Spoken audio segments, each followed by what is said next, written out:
My camera up. Ah,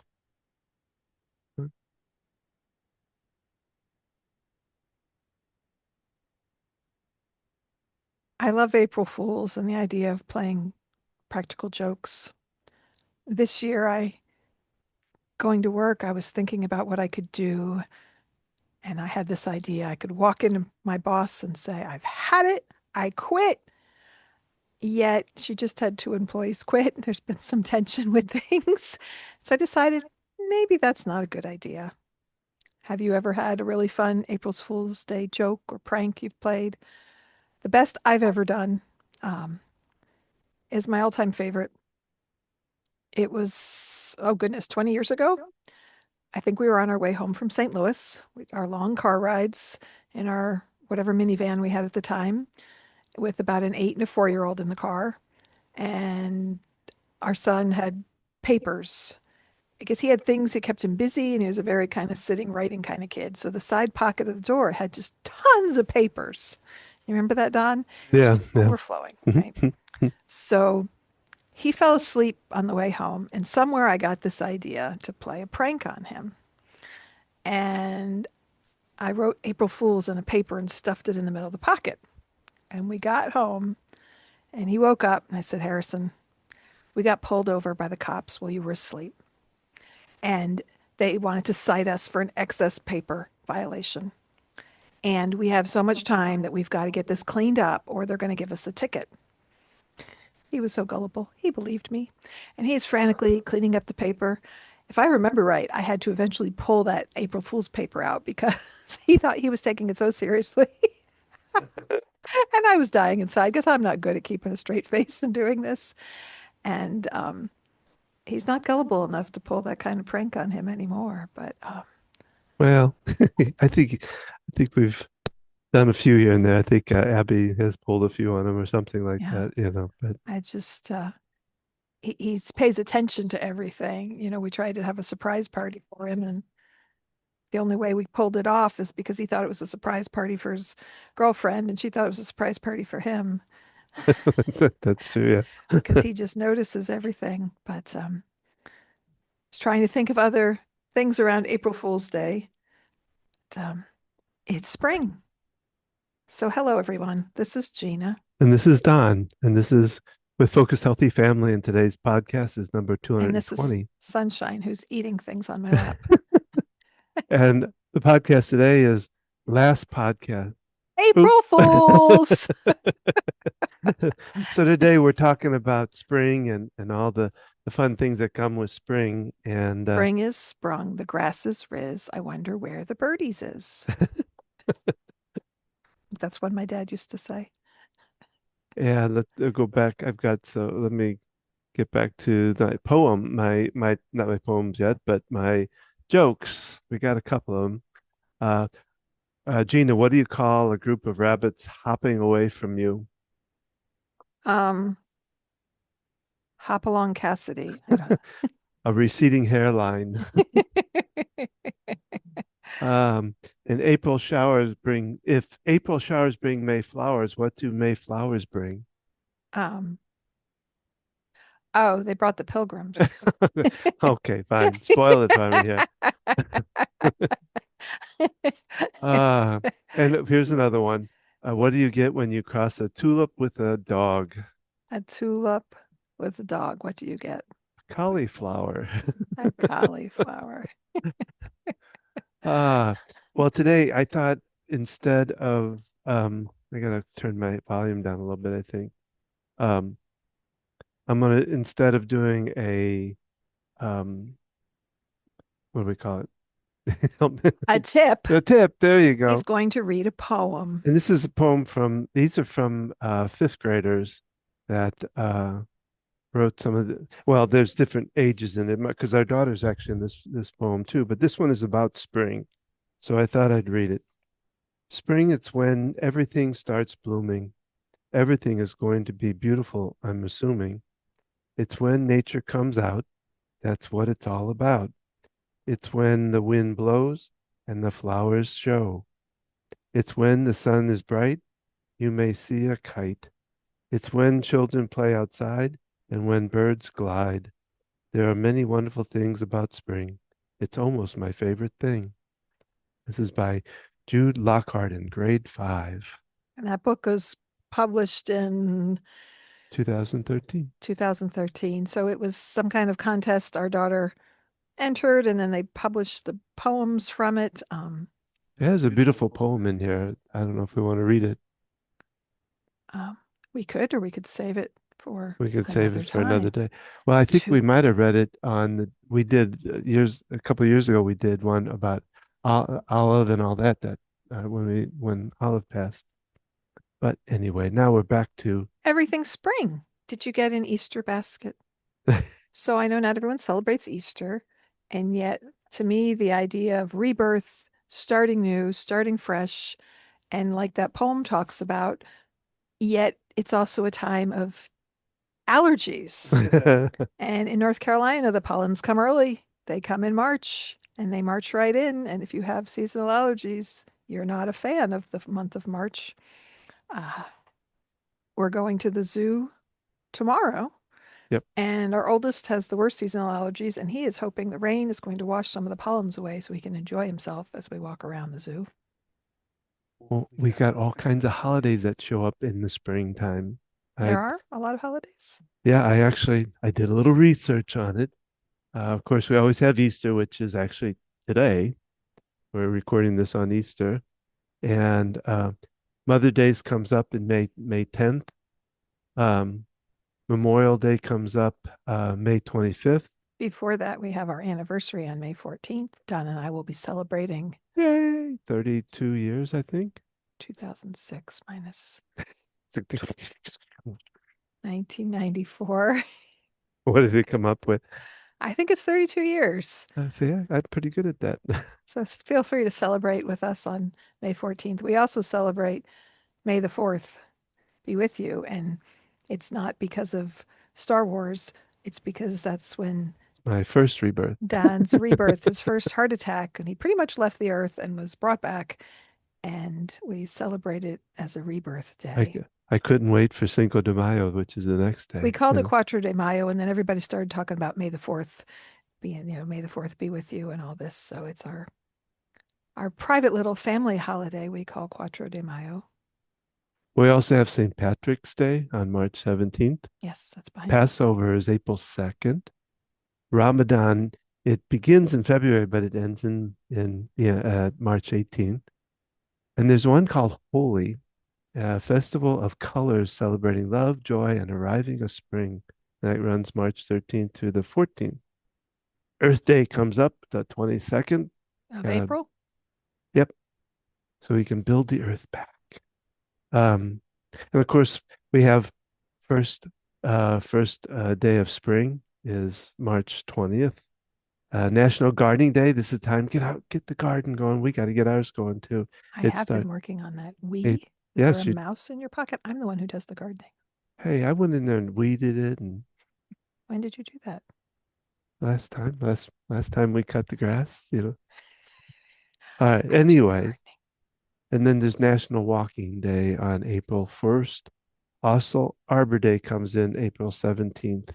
So we got a lot of good holidays coming in the springtime, and it's that time to regenerate it. They I was looking and talking about rebooting too. One of the things I do in my process is rebooting the brain. Well, it's time to reboot ourselves.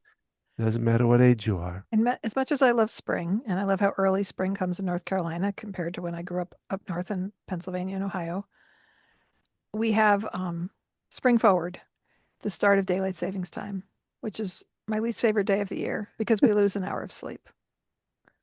I love when it ends and we gain an hour, but it's kind of, I was talking with a coworker about how silly this is and why do we still have this daylight savings time. It was started to conserve energy It was Jimmy Carter, I believe, was the one that started, if I remember right. and do we really need to do that? It's, Is it really doing it? And that we need to conserve energy. Is it really doing anything to help with that? yeah. Because the person I was talking to, we talked about there are areas that don't honor it, so that you're in a different time zone. There's one in Indiana, this little spot in Indiana that I And remember. then someone talked about Hawaii because they don't need to because daylight's like a lot.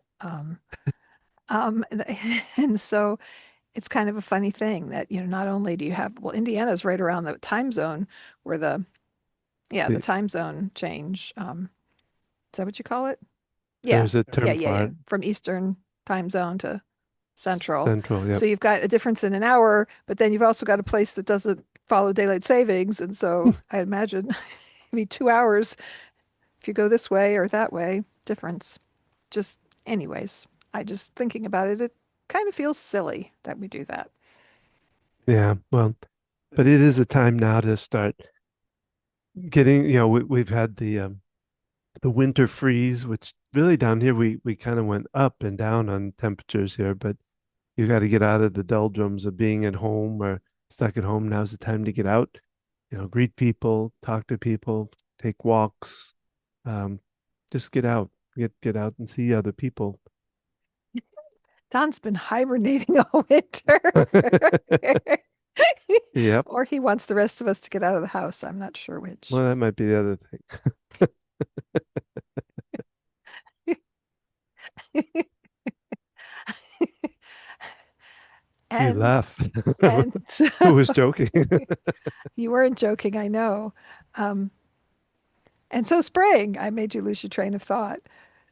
What comes along with spring and how it affects us? And it's some people have seasonal affective disorder, and when it's darker, we have longer, less daylight through the winter, right? That's what the spring and summer, all the equinoxes are about that and the daylight and that we're getting.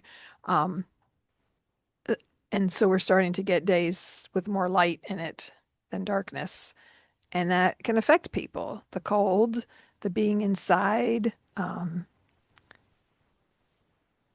And so we spring forward. I've lost my train of thought.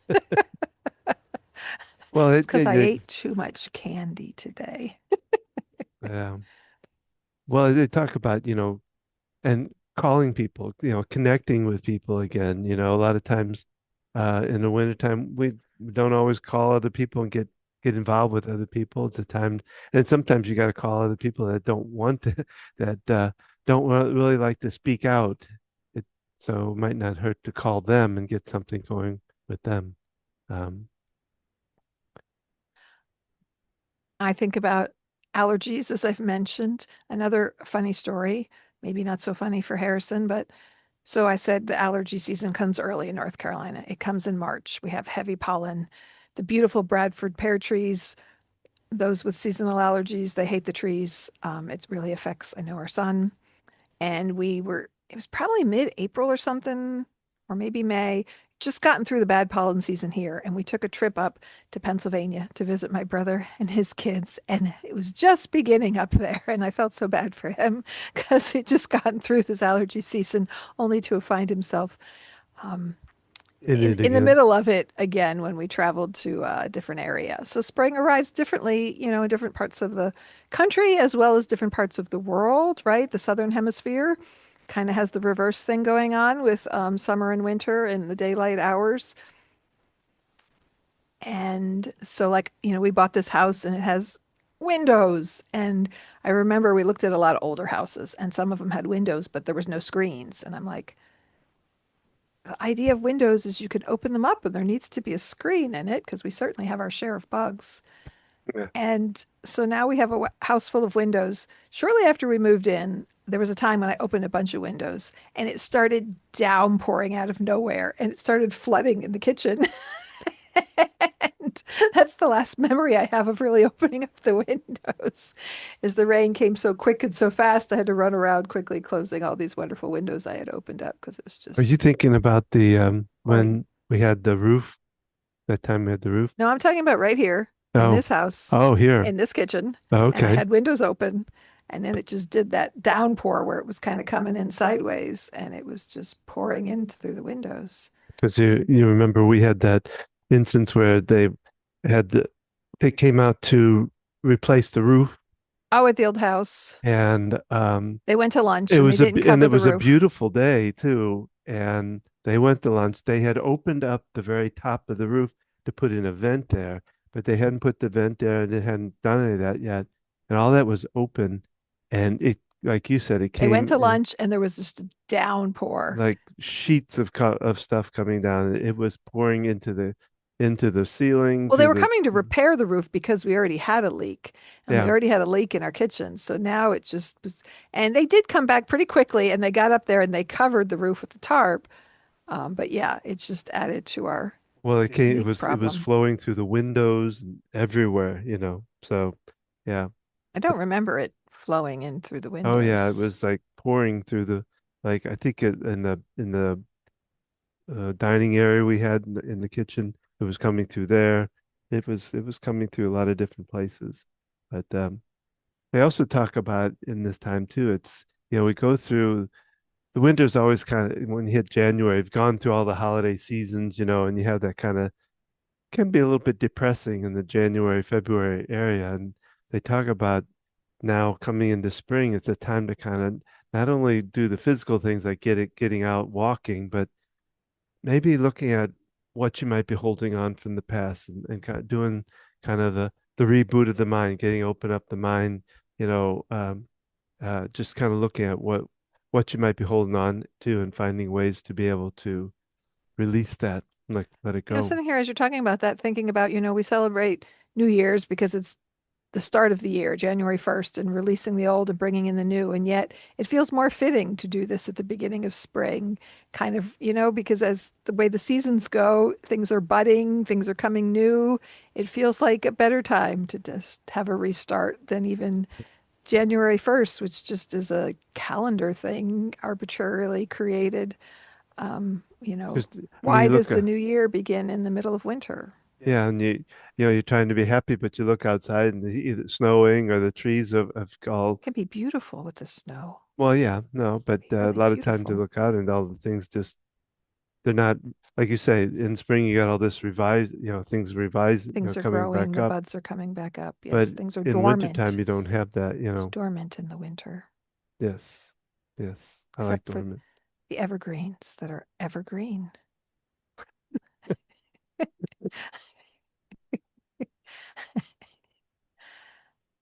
So what else do we say about spring? What kind of good things are there with spring that we can regenerate ourselves with, after we get out of this winter, this isolation that I have I texted you some ideas.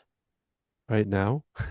No, I earlier, and I'm looking up the ideas I Here, let texted me you. look on my phone while we do, not gonna look at my Well, phone. talking about, temperature changes, how it affects our body. You think about spring cleaning. Um, for some reason, I waited till January, February, and I put a bunch of summer shirts away. And the other day it was hot, and I'm like, I feel like I just put those away and I need them already because we've had some really warm days when Yeah. I'm doing yard work and I need a tank top. And so, that idea of, okay, it's time to put the scarves and hats away and I can tuck the winter stuff away to make room for the spring and the summer things. And there's something fun about, putting winter stuff away, bringing spring stuff out. It's also a way of minimizing clutter. Uh, But here in North Carolina, the temperatures go all over the place. It's it's one day you have it could be 35 in the morning and 70 by afternoon and it tends to be pretty extreme in North Carolina, and if I know other places have seen more of these varying temperatures, and it's become even more extreme, I think, lately. But yes, when we're talking even January, I remember as a kid though having a day in January or maybe February where it was just suddenly really warm for a week, even in Pennsylvania. But yeah, the weather does jump all over the place for definitely a good 6 weeks or more extreme than other times. well, and you talk about, I was just thinking about what you talk about gardening, and getting into that. That's that's another way of getting yourself grounded. Oh, We're talking about kind of refreshing things, and that getting your hands into the dirt and getting your, working with that can really be refreshing to you. It can. And, I started to talk about seasonal affective disorder, which I don't suffer from that personally, but I do suffer from depression. And getting outside, working in that garden, like I would rather do that than clean anything in the house. Um, Yeah. Laundry, there's something satisfying about laundry, but I'd really rather be outside and I'm mowing the yard. And I realize, if I mow every week, it doesn't get as crazy high. And it's like, I like that kind of exercise. Like it feels good to me to be out there in the yard and doing the yard work. And it does affect our mood and our energy. I'm getting physical exercise, I'm getting sunlight. We do get vitamin D through the sun, which is very connected with depression. Um, Check out your vitamin D levels and talk to a special nutritionist about the levels because I think they say 20 is normal. Below that is not, but really, I think we benefit from higher levels. And so, yeah, so what grounds you? What things do you enjoy? And just getting outside, touching the earth is powerful, but also having those things that mean something to you. And with seniors, they've lost loved ones. Um, it can be more difficult for them. Now they can't garden. I work in the senior community and people who used to garden, they can't anymore, whether it's arthritis, whether it's hips, knees bothering them, other medical problems, lung issues where they don't have the endurance to be outside. So, what can you do instead? Small raised garden beds, indoor plants. There are people, I work at a senior independent living that's apartments, and they do have patios. And one woman, she's got all kinds of plants on her patios, and she plants things out there, and so she gets that enjoyment of some level of gardening in a small space. Finding a way to make those things possible, even for people with limitations, and thinking about it for our seniors and realizing how much that affects them. I was talking to someone recently. He's a younger person that moved into our facility in his 60s, and he lived in his own place and had his property. He had a little dog. It was just him and his dog. He'd let the dog out. He'd run around the yard and come back. He walked everywhere to go to the store. And now he's living in this apartment and he's got to take the dog out on a leash to walk, which is fine. But just we talked about the activity level and the change in activity level when you're not living in your own home and walking outside and just doing simple yard work and just taking care of things around the house, that you move into a senior community in a small apartment, they make the meals for you, and now your activity level has just dropped drastically. And we don't even think about that. I see this all the time when people that go through short-term rehab. They've fallen, they're sick for whatever reason, they're in the hospital 3 days, sometimes a lot longer, but even 3 days, go to rehab because they're not quite strong enough to go home, and they think, I'm fine, I can go home. Well, you spend a few days in bed, you're weaker than you Mhm. were. Add age to that, add different medical um, issues going on that you have to recover from, and they think, oh, I could do that just fine. If I go home, I can do it just fine. Things are different at home. It's set up. But we don't realize how much it affects our energy level. I don't know how much you remember, Don, when you had your first heart attack. And I Oh, remember telling you, it's going to take you a while to build your endurance back. You wound up being in the hospital, like it was 12 or 16 days. 16 days, I think. They lowered your blood pressure so much that every time you went to sit up, it was dropping and you were dizzy. So therefore, you didn't get up out of bed and moving. And then you got some blood clots in your leg, and one thing led to another. And I knew when you came home, it was going to be a lot. To get to a bathroom, you had to go up half a flight of stairs. And Yeah. even that was taxing on you. Um, and you were like, oh, wow. And I knew it because I worked with people in that situation. And Yeah, I remember those times because yeah, I remember one of the times I think I don't know if I went up on my own or something, but I got up to the top and I thought I was going to pass out, just and we're talking six or seven steps. It was a yeah, split level, so it was a half a flight of stairs. and I remember coming back down. I had to get to that chair very quickly and sit down because it was really trying. So yeah, I remember that. That was not fun, but learn and you grow from it, I We guess. even we set you up with a urinal um, We to did that make for a while, I think, initially, but things easier, and got the recliner chair for you and things. So, and you were 52 when that happened.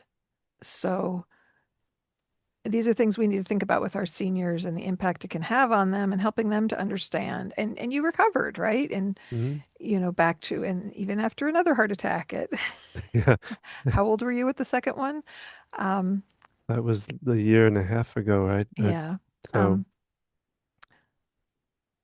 66 maybe, I something was like that. I might have been 65 because I don't I think I was just getting ready to sign. I don't know. I don't remember, but it was He was around that time. Yeah. 66 because when we moved here, he was 65. Yeah. So, but thinking about those things, um, and how can we support people? How can we acknowledge these things and thinking about ways to get involved? You might have family members who don't like bugs and don't want to go outside because of bugs. I use some natural bug repellent sprays. One's got citronella oil, one's got lavender, because the bugs seem to like me and they come fast here. It's like the middle of March and I sit out on my porch and I'm already getting bit by mosquitoes and things. And for me, I make it part of my lotion routine in the morning to minimize that because I love being outside, but I hate being itchy. And so there are ways that are less harmful to us than the strong chemicals in your typical bug repellents. You can light citronella candles. There's other things you can do. My dad had a bug zapper when we were kids, and it was a bright light basically that would attract the bugs and then it would fry them as they hit it. And it probably killed more moths than anything, which is kind of sad. I'm not sure how many mosquitoes it actually killed, but then I know my sister got the little tennis racket with the little electric charge for you to kill flies, so you don't have to chase it down and smack it like a regular fly swatter. You just have to get it close to the racket, and it kills them because it electrocutes them. So we're talking about life and rebirth and killing bugs. Well, and the one last thing they talk about here that I thought is, now we talked about this before, but in fact, that was what I think the last one talked about the burdensome, The this burdensome. we talked wasn't last one we talked about getting rid of the burdening feeling that you might have with your Oh, kids, feeling like a and they burden. talk about that here too, is that as you're wait kind of recharging, getting yourself going, don't be afraid to ask for and help for what you need to get, and don't feel like you're burdened by asking for those favors. um And on that note of burden, it's also birding season. And birds are amazing creatures. I took my daughter to urgent care because she wasn't feeling good. Here's some bird eggs. See if I can find the camera. Aren't they pretty? Um, they're chocolate covered almonds, but they remind me of bird eggs. And we saw a little bird building a nest up in the sign at the urgent care and just watching him pick up pieces of straw. A friend of mine did a thing at this time of year and put out like little bits of yarn or string for birds to build their nests. Just stopping to watch birds for a little bit can be very relaxing, and meditative. We have a camera. I guess I can't put those back in the bag. I'm going to have to eat these little eggs. Um, we have one of those bird cameras my brother hooked us all up with that it's a bird feeder with a camera on it. And you can watch them there's as an they app eat on your phone and you get up close and personal of the birds that land there. If you follow me on Facebook personally, I have a picture of a grackle looking into the camera with a great expression on his face. Um, but stopping and noticing things in nature and just tuning into the different sounds you hear, the different colors of birds that you hear. Our family has gotten into birding, inspired, I think, first by my father, and his love of birds and identifying birds. And my brother's taken it to a whole nother level, and we have kids who enjoy it, photographing birds. But thinking about birds and migrating and seasons and different birds that cross over. It's the way I've connected with my brother over the years of like spotting a bird in the sky, and I'll text him, is this kind of bird or whatever? And he'd like I was trying to identify if something was a hawk or a vulture, and he talked about the flight patterns, the way they fly is differently, and things like that. And learning new things, activating our brain can be a refresh way to start.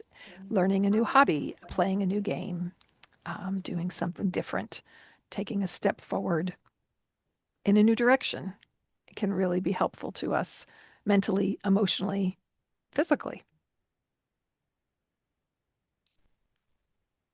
And Quiet. The silence of spring. silence of spring. Ah, today we were going to have a family gathering at our house, but someone's recovering from illness, so we're playing games online in a little bit here tonight. So we want to thank you for joining us on our podcast and talking all things spring. We hope you've enjoyed this fun little podcast. And if you've enjoyed this conversation, if please take a moment, like, subscribe, share this podcast with someone else who might benefit from it.